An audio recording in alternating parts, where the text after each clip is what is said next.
If I paid €27, I'd be demanding my money back because I got damn poor value from an atrocious game. He felt his team were being disrespected. You know, we didn't really listen to the media because we'd our manager and that's the only man we were going to listen to. No team had ever won the Ulster Championship 2 years in the trot from the preliminary round. Football's my life. You know, I believed I could do something with the players and I believed the players were there. He went for the Donegal job 3 times. He didn't get it twice.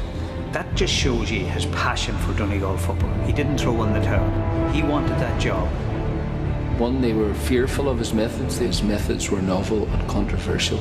It's one of those staggering turnarounds that I've seen of a sports team. There to Murphy. Great shot, great goal. It's all over. The final whistle was incredible. It was pure joy. It is the most extraordinary sporting achievement that I have seen. A dream come true.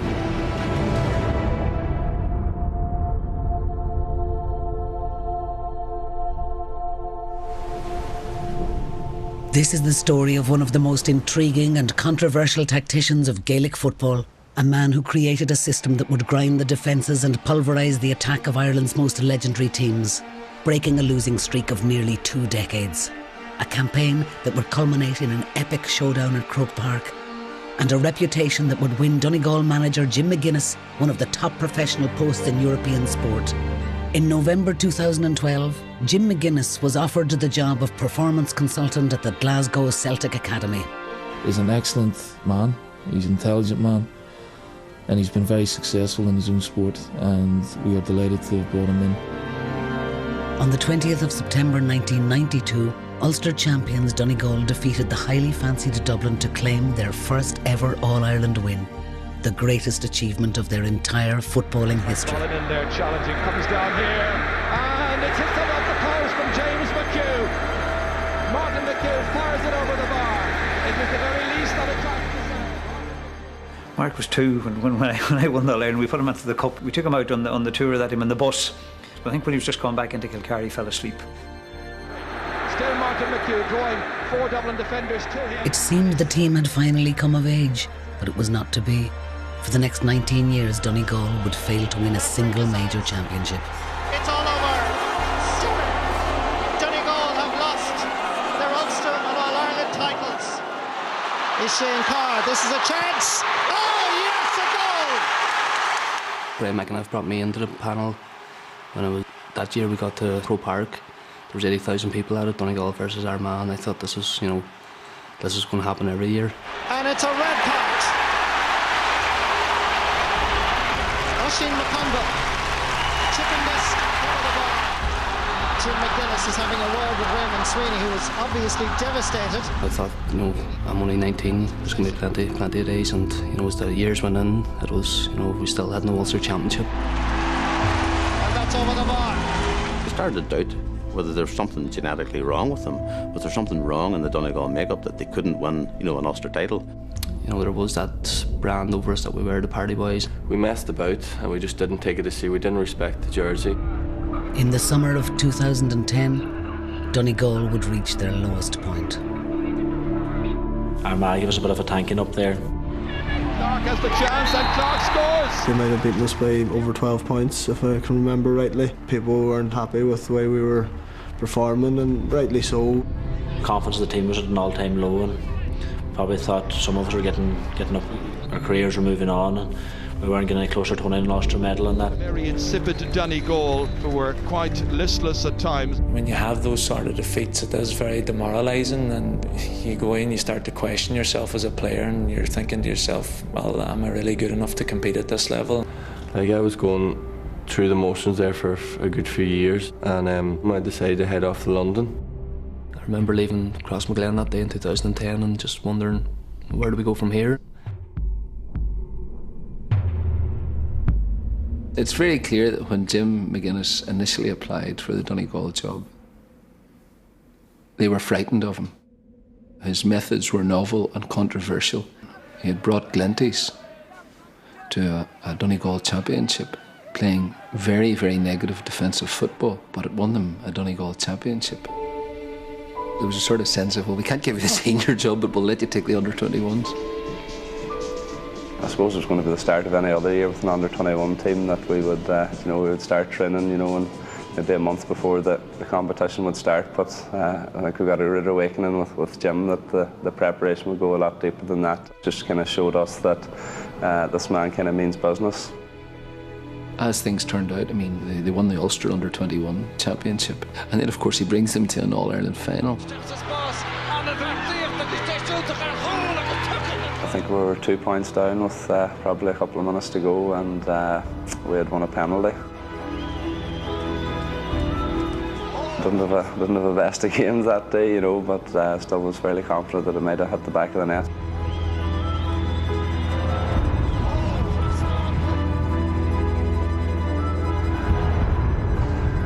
It was a tough pill to swallow. You feel like you let the whole team down. I suppose most of all, you feel like you let your whole county down. But it was a taste of things to come. I think Jim McGuinness may be what they call the lucky general, because he was lucky not to get the Donegal senior job the first time, because he got a lot of young players successful with the under-21s. If you're taking over a bunch of losers and you don't have a group of winners that you can use to infuse into the new team, it's going to be an awful lot more difficult.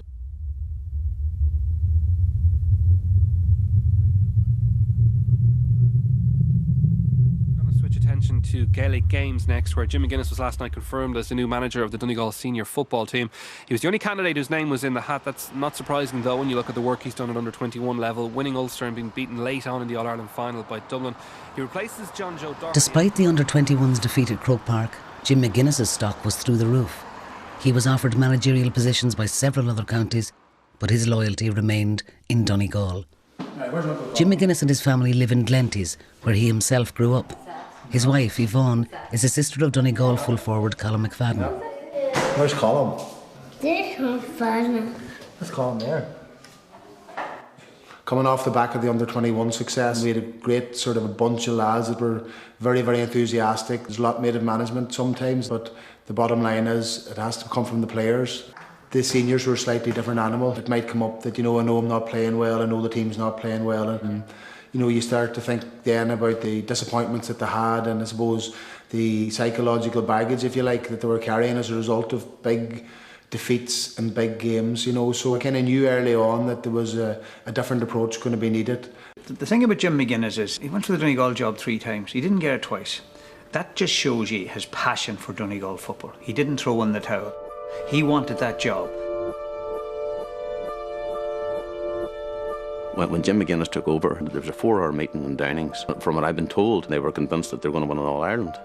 I'm sure in the whole room there was a couple of people with their mouths wide open and wondering were these plans possible. Jim said, come July this summer, you shall have an Ulster medal in your back pocket. Initially I nearly thought he was half mad, but the way Jim talked, you knew he had a plan and you knew he had belief. He looked out the window and he says, listen, that's Donegal out there. That's, the homes and the people and the lakes and the mountains and all of that. And they're waiting for a team to give them something to cheer about and get behind. And he says, we're going to be the team now to do that. He says we were ranked number 19. He said to us, get into our groups and start thinking about where we had been going wrong in the past. The easy thing is to point the finger at other people and blame people around you. But we had to start from ourselves and see where we were letting the team down. And there's a certain belief, I suppose, that came out of that very, very first meeting that said, everybody kind of put their life, I suppose, to one side and tried to give all for the cause of Donegal and row in behind us. The penny dropped with a lot of people that day,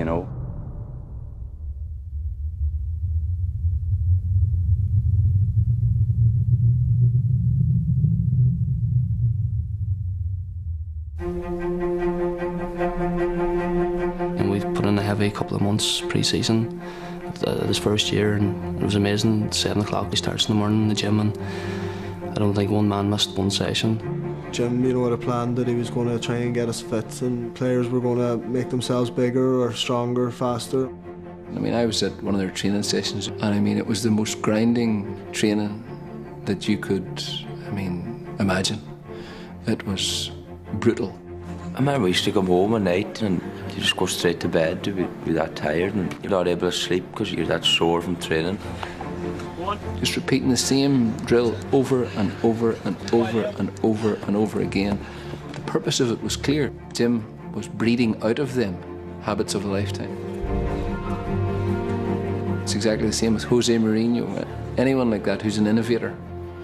And with Jim, it was just breeding out of them those habits, and he understood, because of his psychology background, this was the way to do it. So that in essence they were brainwashed. I don't say that in a critical way. The focus was on bringing the pride back into the jersey. And I soon regretted the decision, you know, once I seen that the boys were doing all this and they were part of something good and something powerful, you know. Jim asked me back then. So I kind of caught myself on then and got back on board again, so. In the preliminary round of the Ulster Championship, Donegal, who hadn't won a single match in Ulster since 2007, were drawn against the 2009 finalists Antrim. Neatly in as far as McHugh, and McHugh strikes into the corner of the net.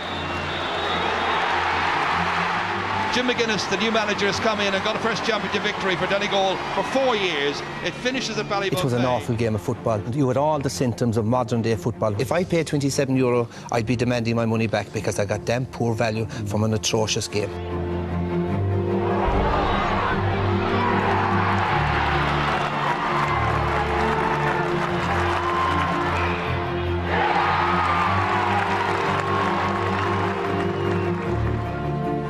Very, very disappointed, you know, with a lot of the comments that came out after the Antrim game. I think Donegal at the minute with the media is a thing that, you know, you can poke fun at. You know, you can, you know, eulogise about Kerry and maybe talk about Dublin, and then Donegal just poke fun at them, and that's not us. everyone sort of bought into Jim's way of thinking, and you know, it was, you're there to work for the team, not for yourself. Nearly every single day we went to the pitch, I told them that we were going to be Ulster champions, and I wanted to plant that seed in their head. You know, I don't think you're going to get there without believing that you're going to get there, and I wanted to start that process as early as possible. Jim was talking about Ulster medals and All-Ireland medals, and something like none of our managers ever talked about. He spoke a lot about Tyrone and the Armaghs of this world who had been dominating, and that he really wanted to break that stranglehold. We were building and building and building towards those games. In June 2011, Donegal found themselves up against one of the giants of Ulster football, Mickey Hart's all-conquering Tyrone squad. This would be McGuinness's single greatest challenge to date. Jim McGuinness studied Mickey Hart. The philosophy is that your coaching is done on the training pitch, and if you're shouting and roaring at players during the game, you've failed. Tyrone are a phenomenal side who have won 3 All-Irelands, you know, over the last, I suppose, 10 years. You know, it's something that we would have looked on with, I suppose, envy. These are teams that you're watching, you know, wishing maybe someday that, you know, you're going to be up there where they are, and I think Jim made the point across that, you know, it's time we didn't look up to these guys, and, you know, we tell them to step aside or whatever, and we take them on.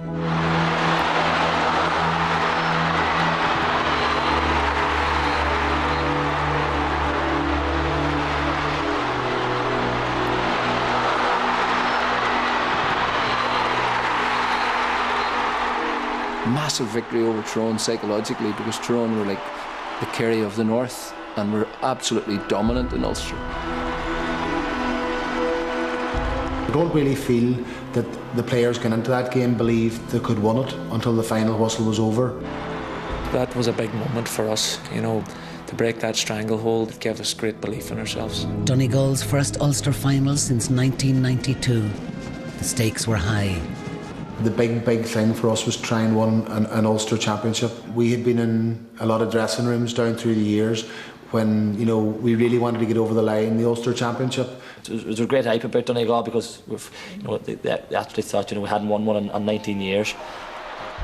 I wrote the previous week, look, sad to say it as a proud Derry man, anyone who thinks that we can win this game is really, you know, basing that on sentiment and emotion.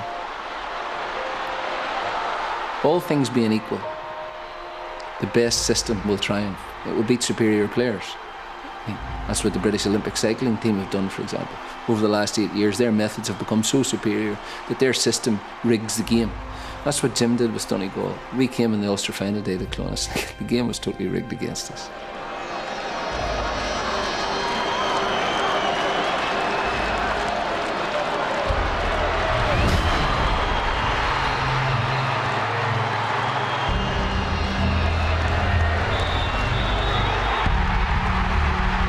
And they've waited 19 years.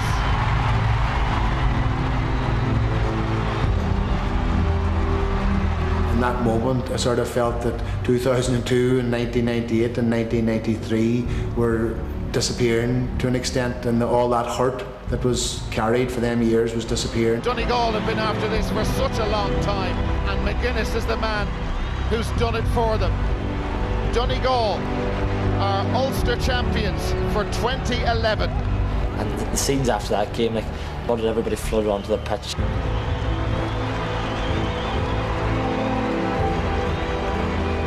All the players and the management have a great connection with the supporters, and we all enjoyed that moment together, and I think it was great for the people of Donegal to bridge that gap. To finally, bridge a 19-year gap. We're a long way since Cross McGlen last year. In the corner, Michael Murphy of Clonsuilly. Jim had told us, that day in Downings that we were going to win an Ulster Final. That we did, The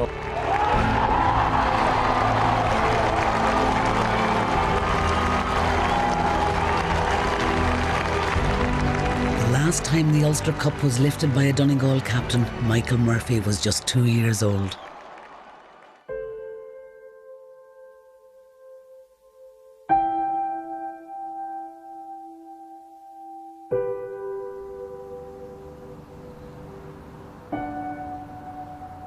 At 22, the Glenswilly boy and Donegal skipper was still a student at DCU, sharing a flat with Dublin's Paul Flynn and Cork's Aidan Walsh. It's a good experience to live with Michael and Aidan, just to kind of share ideas and bounce ideas off each other, and kind of there's a good bit of crack as well happens up there as well, so it's obviously it's a good experience.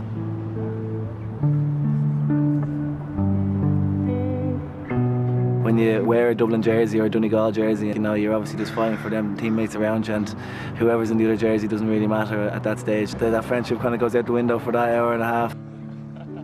It was hard to believe a fella a year older than myself could be captain of a senior football team. Getting to know him, I couldn't really understand why Jim McGuinness picked him. He's a very strong character, and that's what a captain is, commanding and lead. They're born leaders, Even with training with DCU and stuff, if you're kind of having maybe an off day or something, he's the kind of lad who you kind of look to, who'd lead you on and spur you on. Soon friends would be rivals once again. For Michael Murphy and his Donegal teammates, preparation for the championship would start early. From a coaching point of view, that's probably one of the most memorable games I've ever been involved in.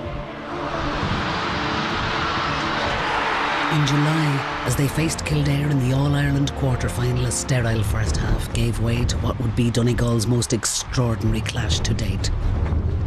It was one of the most compelling contests I've ever been at. I stood up and screamed and shouted as everyone else. Steps up. He's got it. He's nailed it. And Donegal and Kildare are level. Hits this straight and through. It was a battle. Chance here for Alan Smith. He connects beautifully. Both teams were just, I suppose, putting their bodies on the line and putting everything out there for the cause. Has to accelerate. And the game ebbed and flowed, and people tried to find a way to win the match. And there was like a moment where there was no coaching. It was just in the hands of the players. As far as Emmett Bolton hasn't yet to score, and he scored now. The work that they had done, it had come down to this. This was them, and there was the players, and they had to work the whole thing out. Great catch. Great catch indeed by Neil Gallagher. We're 3 points down with an extra time with about 10 minutes to go. It wasn't looking good. I was thinking in the field, I pre-booked my 21st birthday for the 28th of August, which is the day after the Dublin match, and I was just saying then, looks like you're going to have it, Mark. Available. Will a point be sufficient for Murphy? Everybody's body was I would say a bit worse for wear coming near the end of that game. By that stage, there was people cramping all over the place. It was a huge psychological challenge that night for the boys, because for a number of years a lot of our players had been very, very heavily criticised in terms of their hunger, their commitment to Donegal, their willingness to play for Donegal, their desire to play for their county jersey. He's nailed it! Personally, I would feel that a lot of our players went really, really deep inside themselves that night. They had it in their heart that they weren't going to be beat and they weren't going to give up and that they weren't going to come off that pitch beat, and they laid everything on the line. Nice little chip up by Michael Murphy. That's beautiful. Everybody, I think, will remember that point by Kevin Cassidy at the end of the game. Rory Kavanagh gets it inside, no free given. The famous Cass point now at this stage, you know, Brendan Devaney described it as a 1 in 10 shot, and it could have been a 1 in 20 shot if you ask me. Lining up his Liam McGee, here's a chance. He has it, he has it! It's dropping over the bar. Kevin Cassidy has surely put Donegal in the All-Ireland semi-final. Deep into injury time. It's over. The referee blows the full-time whistle. Kevin Cassidy is the hero for the Ulster champions. And Kildare's journey in the 2011 championship has come to an end. The buzz just after that game was incredible. A game of tactics, strategies. Eventually it came to just sheer raw passion from Donegal and Kildare. Kieran McGeady is devastated. Thankfully, I had to put the 21st birthday on hold.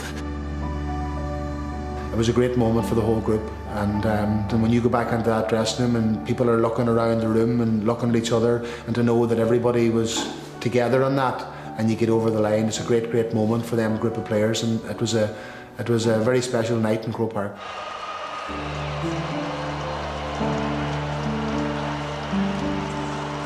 In August, facing Dublin at the All-Ireland semi-final, the performance that McGuinness demanded of his team would be the most unexpected and most controversial yet. It was the first time, my time I've ever experienced a full house in Croke Park. The noise of the crowd when you ran out was incredible. It dawned on you then how big it was. We were confident, you know, their forwards were operating very well all year, but again Jim had us well drilled in what we were going to do. And the semi-final gets underway.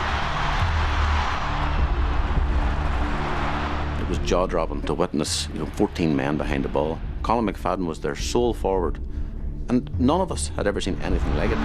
From this kick out, it's fisted back by Cassidy to a support player. Ready to take it again, Michael Murphy. Swung around there by Cahill. Bernard Brogan, who's a brilliant footballer, might be lucky to get a shot off against Donegal, never mind score a point from play. I mean, it was appalling stuff. I don't know what to say.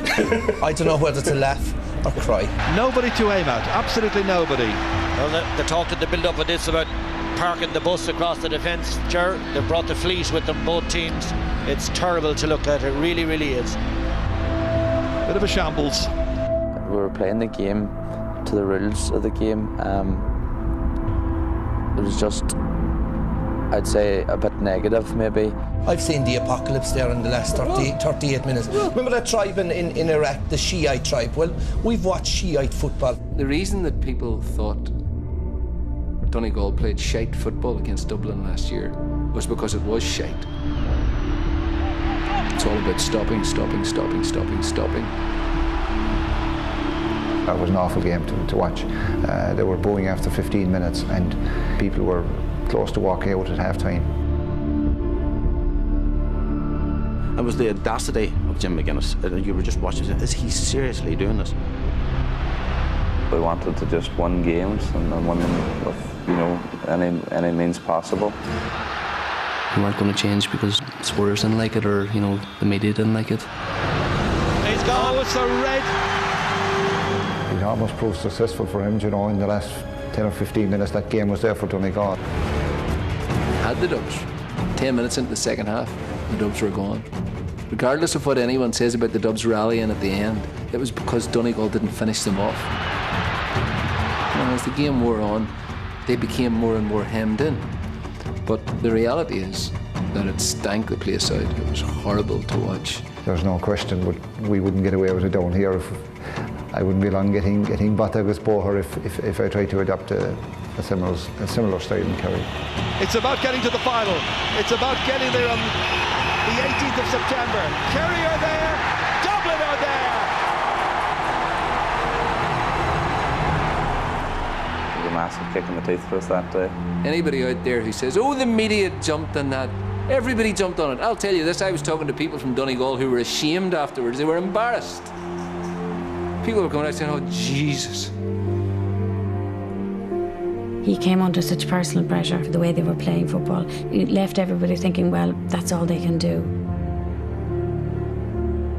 For me, as a coach, the bottom line was we didn't get over the line, and why did we not get over the line? It was a time for reflection.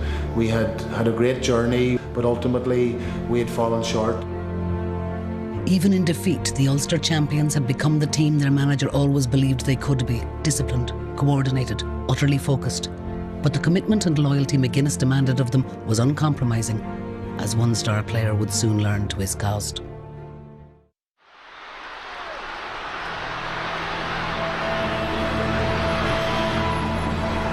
He has it! It's dropping over the bar! Kevin Cassidy has surely put Donegal in the All-Ireland semi-final.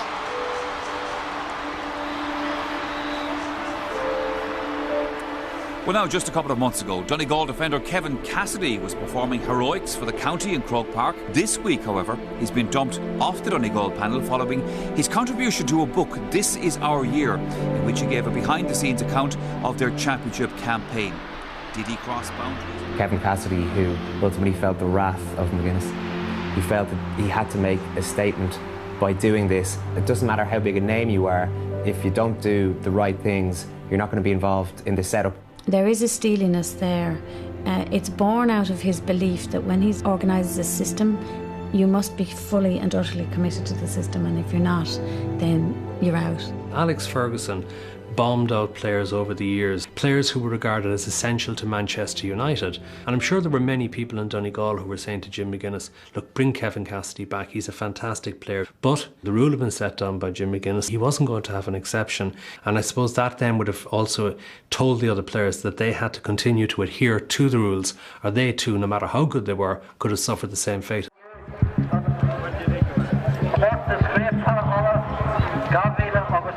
With the Cassidy affair behind him, Jim McGuinness was already completely focused on the road ahead. You know, there's a lot of questions been asked about us. There was a lot of scrutiny put on the Donegal team. A lot of people were saying that we haven't improved or we hadn't developed from the year previous. There was a lot of criticism, there was a lot of things being said about Donegal. All we done was be honest with ourselves, and we said we had got to an All-Ireland semi-final, we had failed to get to the final, how can we move the thing forward? And that was what was driving me.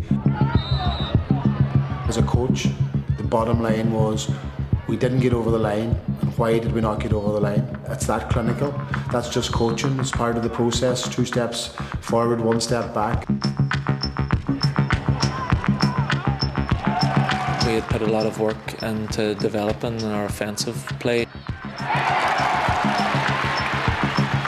You know, you had seen backs breaking forward and, you know, midfielders breaking forward.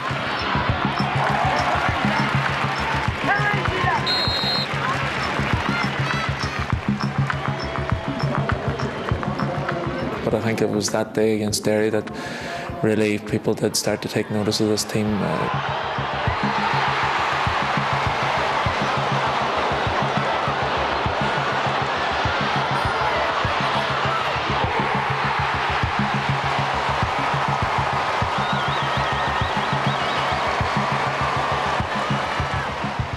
Nice just for 2 games back to back, work hard, play well, get 2 performances, and then push the process on again. Likes to loiter around that area, but he's gone into the half-forward line. The game is underway. Down, await the winners in the Ulster Final. And Rory Neil Gallagher became a staple in the team. Very good foot passer and a good man to move the play on. Calling for it was Neil Gallagher. Gallagher's got it. Joe McMahon back at him strongly. And the shot from Paddy McBrearty is a good one. Michael Murphy was used in a more advanced role. Murphy trusts that style, and why shouldn't he? Carl Lacey been invited to come forward. Carl Lacey attacked a bit more, and also the players' fitness continued to improve. Colin McFadden did well to hold on to that, brilliant from McFadden. Now it's Rory Kavanagh bursting through and slotting that. Most importantly, their understanding of the system continued to improve, and so, you know, the process was already meteoric. Bradley missed one earlier, steadies down and gets that one, and that's a wonderful point for Ryan Bradley and for Donegal. It was the first time that I sat up and thought, this is a team that could well go on and win the All-Ireland title. How much more? The 3 minutes are gone. The referee will let it develop a little bit more. Tyrone need a goal. Penrose and Durkin with a brilliant save. It didn't go over the bar, it came off the woodwork and out for a 45. Beautiful dummy, and the way he just got the foot to that ball, deflected it above to the upright. Donegal lead by 2 and they are into the Ulster Final. They have beaten Tyrone for the second year in a row, and they'll play down in the middle of next month in the Ulster Final.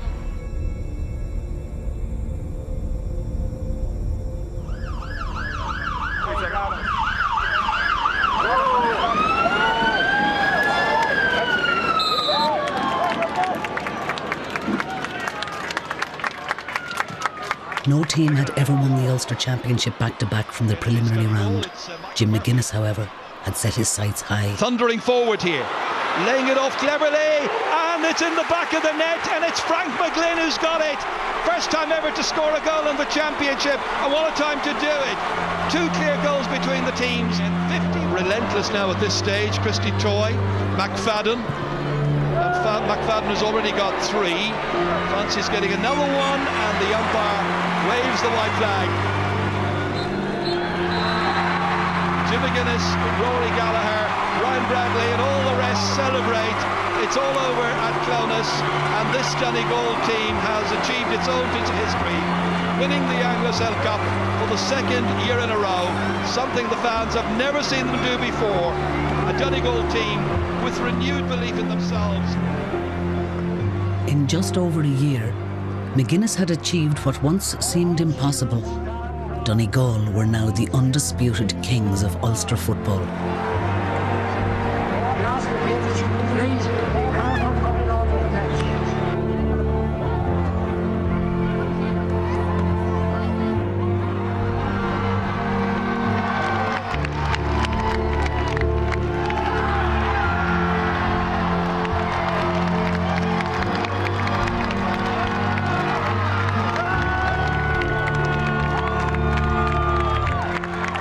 For the 2nd consecutive year, the Sam Maguire lay within Donegal's reach. The following month, McGuinness's squad would face their most formidable opponents yet.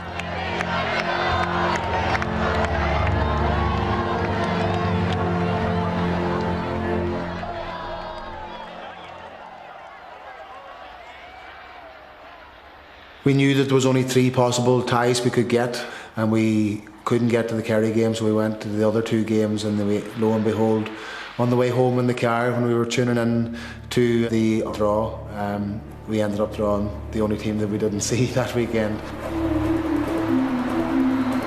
We felt pretty confident going to the Donegal game because we had beaten them something like 2-16 to 1-8 in the league in Killarney. We were watching the Kerry play quarterfinals, semi-finals, finals, you know, year in, year out, the last 10, 12 years, and, you know, they were a team we were locked up to. Everybody in the country has some kind of Kerry player that you look up to, you know, and we'd always seen them as the benchmark of the football, like, and I always thought to myself coming into the game, like, this is a career game, whether you find out whether you're good enough to be there or not. Looking for the opening score of the match here, and he strikes it over the bar. Neil was marking the Gooch, and I was marking Kieran Donaghy. Kieran Donaghy gets by McGee. When it was finally able to see whether we can compete against these big boys, you know. Bit tight, back to Cooper, he had a better shot at it. And Kerry draw level. So far a good cohesive performance by Donegal as that ball's in, and Murphy misses, but the ball's in the back of the net. I couldn't believe it, like it was a dream start, and it was a score, you know, that I felt that it was going to really settle us down. In for McFadden, but he's got to do it on his own here, and he drills it over the bar. I think Donegal had our measure. the intensity of their tackling. Caught a few goal fellas out. Mark O'Shea, who comes out with it, and Kerry now get their passing game in a muddle, and Leo McClune plays it out. We were up by 4 or 5 points at one stage, and then probably then that I knew that, like, geez, we are a good team, you know, like. Christy Toy over the bar. 15 minutes ago we were in a great position against Kerry, and I think we took the foot off the pedal a wee bit. This one is lobbed in, and Donaghy has notched a goal. We've come a long way in a short time, and probably about an experience in our part. We panicked. We went away from what we were told to do by Jim, you know. Has a go, finds the target and puts it over. We had a lot of momentum. We'd come back from 5 down and come back to a point. It's a 1-point game. Suddenly it's game on here again. Kerry still a point behind. In it goes. Curtin kicks and he puts it wide. But there's still time.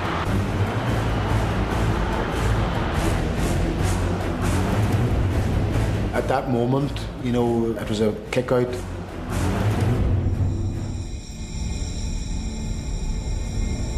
The game had come down to this.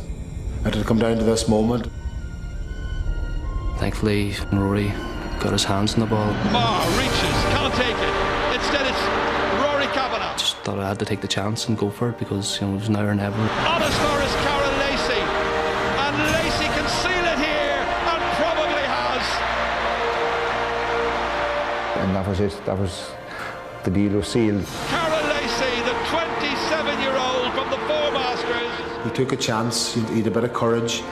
At the moment, it was badly needed. And the referee still allows a few seconds. It was a moment that signified the difference in us from the year previous. Donaghy has it, loses it, Donegal have it back. Carol Lacey takes it. They wait for the final whistle. There is the final whistle, and Donegal have beaten Kerry. Fantastic victory by Jim McGuinness and his team. The Donegal fans on their feet, enjoying the moment, savouring every second of this. It was just a great, it was just one of those great days, and it was 2 days after then that I sat down on the beach because we beaten Kerry, man. He comes from Glenty's, man, he's winning plenty, man. He got more medals than an Olympian Chinaman. We beaten Kerry, man, we beaten Derry, man. We beaten anyone we meeting in the final, man. This destiny is not just written in the sand. He got a plan, he's no lucky man. Oh, Jimmy's winning man. Rory, he's from Kilcar. He's from my own club. He wrote to me on Facebook. He said, "I wrote a song that has your name in it," and I just went listen to it. And, you're kind of singing to yourself all day long. So I posted up on Facebook and then, and on Twitter, and it just grew and grew and grew. A friend sent an email through and told me to check it out. And that was the first time I heard it. I think there was something like 50 or 60 people had seen it at that stage. As Jimmy's winning matches approached 500,000 hits on YouTube, the expectation of the Donegal fans and the pressure on the team grew alongside it. Jimmy's winning matches, Jimmy's winning games. The 2012 All-Ireland semi-final would be, if anything, the grudge match of the season. At Croke Park in 2009, Cork had decimated John Joe Doherty's Donegal squad. Jim McGuinness had resolved that history would not repeat itself. This is a battle of styles. Cork against Donegal. In some respects, the semi-final between Donegal and Cork was the All-Ireland final because many people felt they were very much the two best teams.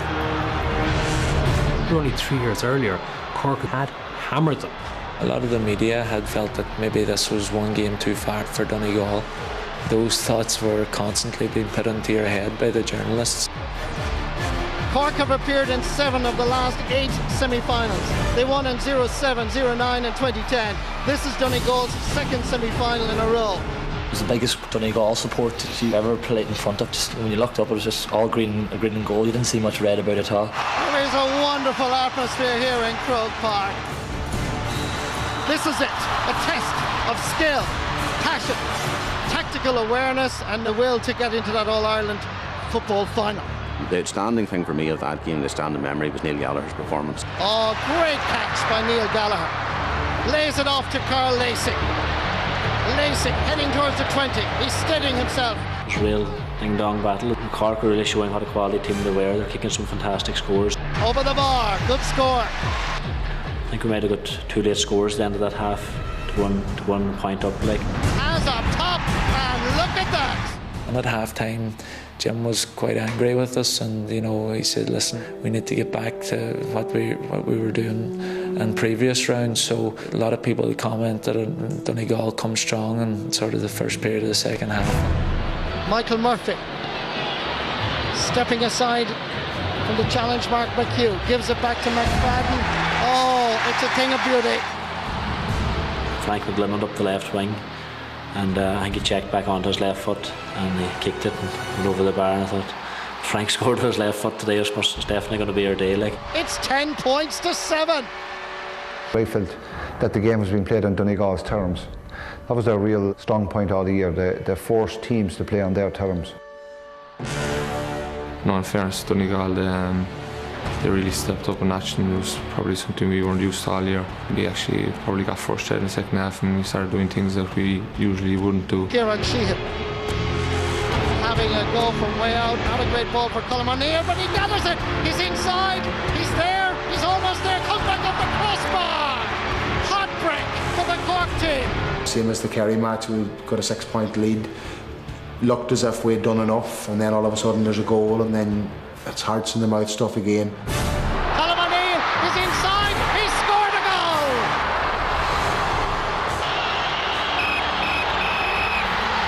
The full-time whistle is blown. Donegal are in the All-Ireland final for the first time in 20 years, for the second time in their history.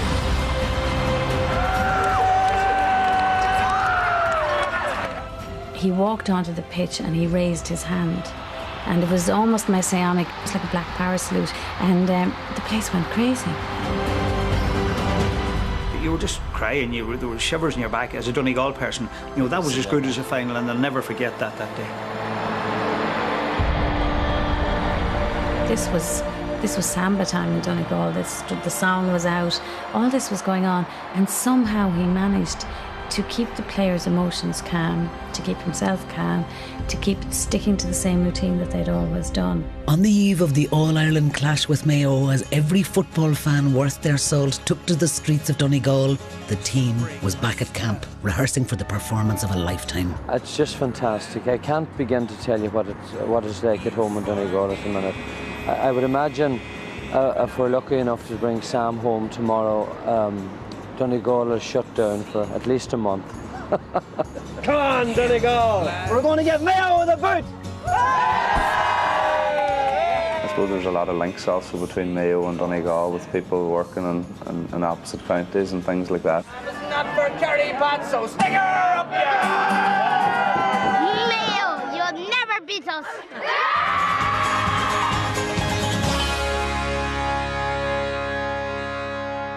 Every morning I woke up, I seen the cup in the front of the bus, and it was a vision that was clear in my mind. I wanted it to come true. For me, the best moment would be leaving Dublin with the cup at the front of the bus and taking it home to the people of Donegal.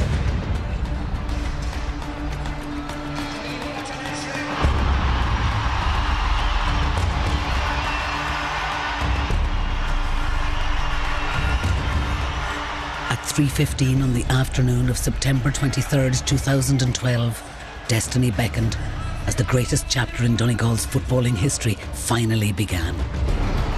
A testament to the vision of their manager and 22 months of commitment and hard graft by the players, the script had already been written.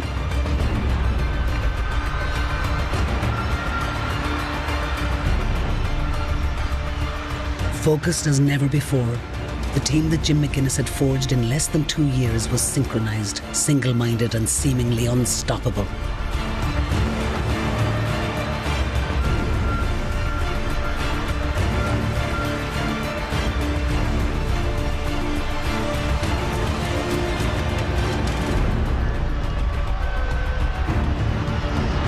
The noise is deafening.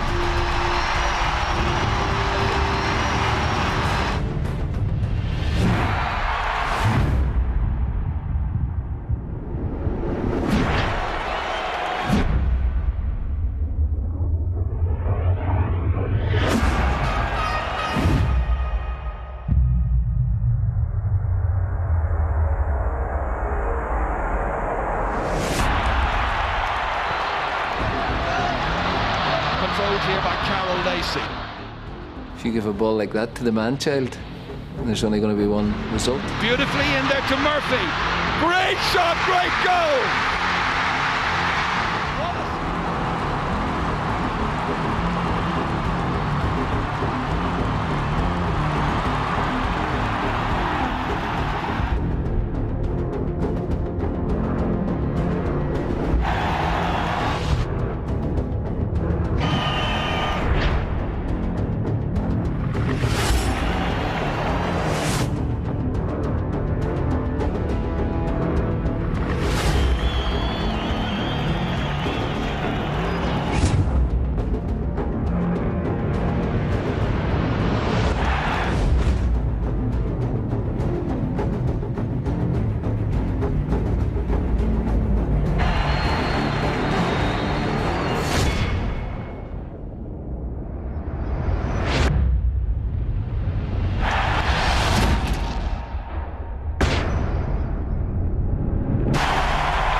This time with a goal after 11 minutes.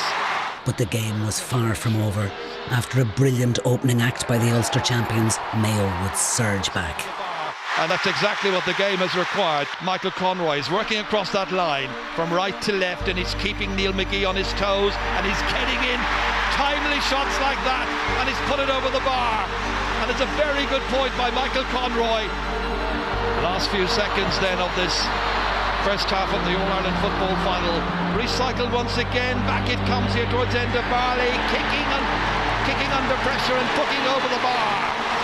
And it's half-time in the All-Ireland Football Final 2012. There's fear there that we were going to get beat, and something like what happened against us Dublin last year was going to repeat again. And from a position where we were 7 points up and back to 3, it was kind of hard to take, and it was probably the one time over the course of the 2 years I've been involved that it was very cross at half time.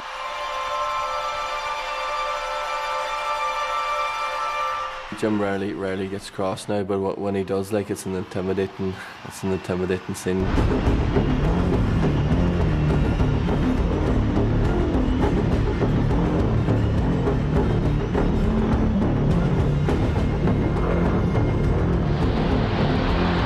Possibilities are there for either team to go and win it.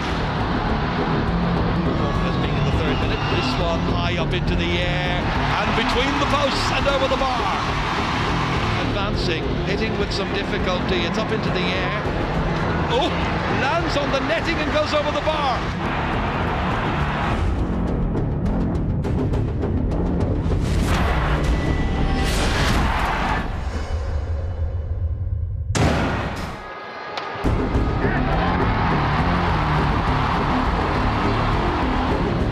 Here once again to Rory Kavanagh. Dangerous ball in. Could have gone anywhere. It's gone over the bar.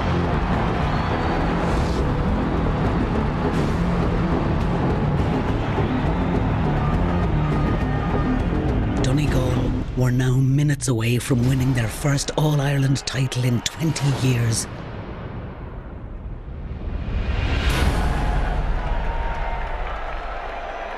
Both teams knew it. Space on the left-hand side. Frank McGlynn cleverly using that space.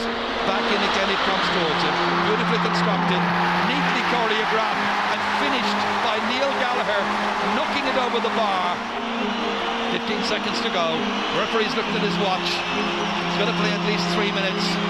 It's sheer agony for Mayo and their followers. No county deserves to lose like they have lost.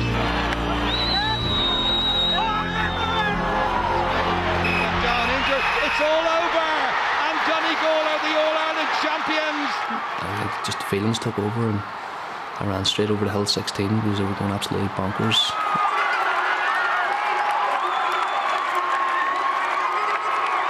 The final whistle was incredible. I mean, it was pure joy.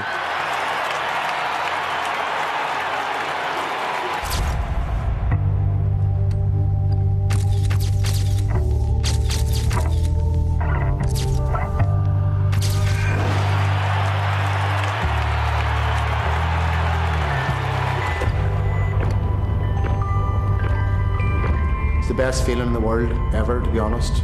You know, it's something you dream about all your life.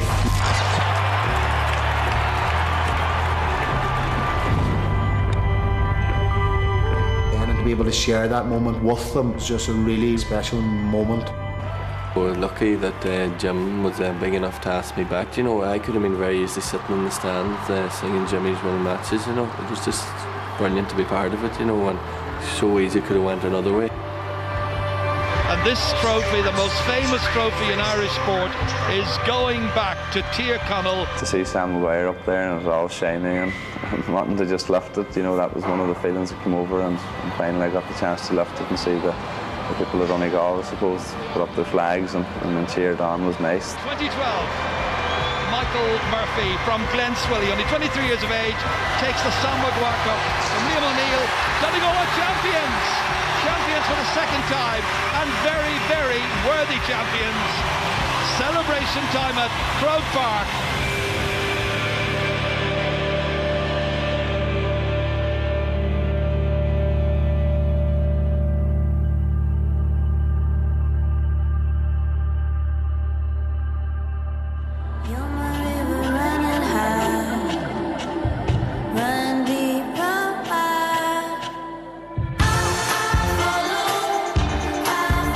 Stay with us now. The Westlife Boys are live from Croke Park for their farewell concert after the break. Named Footballer of the Year.